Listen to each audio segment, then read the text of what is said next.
Hey guys, it's Danielle from Raising Kale. Quick 5-minute video to go over a few things regarding my healthcare perspective. So why raise crunchy kids? If you don't know what crunchy is, crunchy just means that it's a bit alternative and green and a little bit different health choices. So why would you do that? So I wanted to give you a healthcare perspective of why. So why parent crunchy? So I've been in healthcare for over 17 years, and I've seen a change, a shift in how healthcare runs. So it used to be a lot of prevention and diet changes and things like that, and now it's gone into more of the intervention. So prevention is like, we're going to try and keep it from happening, and intervention is like, okay, it's already happened, what can we do to treat it? So I work in pediatric anesthesia, so I help kids through the surgical process. Here's what I have observed.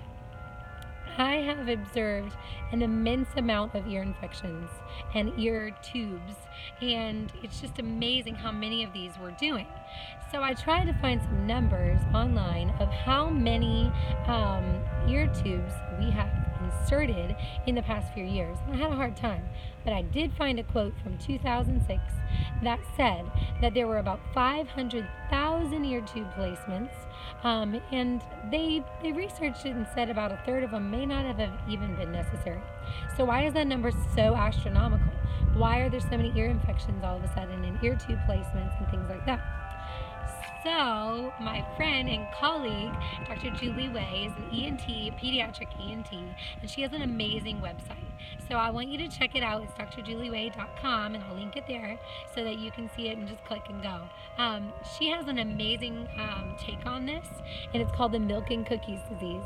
So that's kind of how she goes through, and it's just amazing to learn. So go ahead and check it out, and just kind of think on that.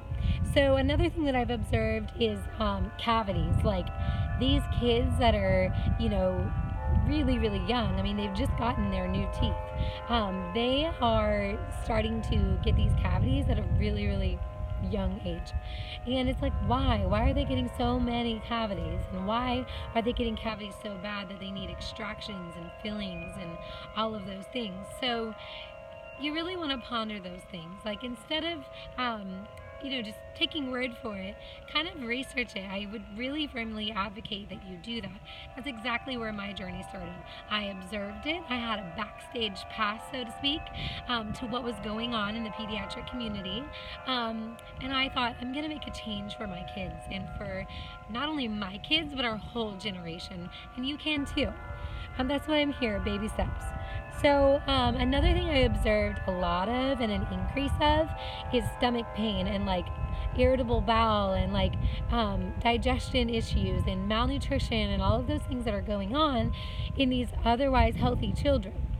So we're doing a lot of scopes, and we're doing a lot of interventions instead of prevention and instead of education. So I'd really just encourage you to look into that and really start asking questions of your healthcare provider. So that's why I chose to parent crunchy or green, and that's why I chose to go after this Raising Kale, because I had a behind the scenes look at what was going on, and I just decided I'm going to make a change. I'm going to make a change for my family and for anyone else that is ready. So if any of those things speak to you, I encourage you to follow along Raising Kale, follow our journey, Instagram. You can follow me personally on Facebook, YouTube. We're going to be doing all sorts of things. So now you know what crunchy means. Now you know that if you hear that term, it just simply means, and it's kind of a layman's term, but it simply means raising your kids alternatively and choosing to advocate for their health and take charge of the gate in your home. Like, what comes in, what's going on in your kid, what's going on there. Focus on prevention, education, not so much intervention. So I wanted to just let you know that's my perspective from a healthcare standpoint. So go ahead and check out Dr. Julie's research and her website. It's a wealth of information. Her books are awesome too. Thank you for watching. This was Raising Kale. Bye.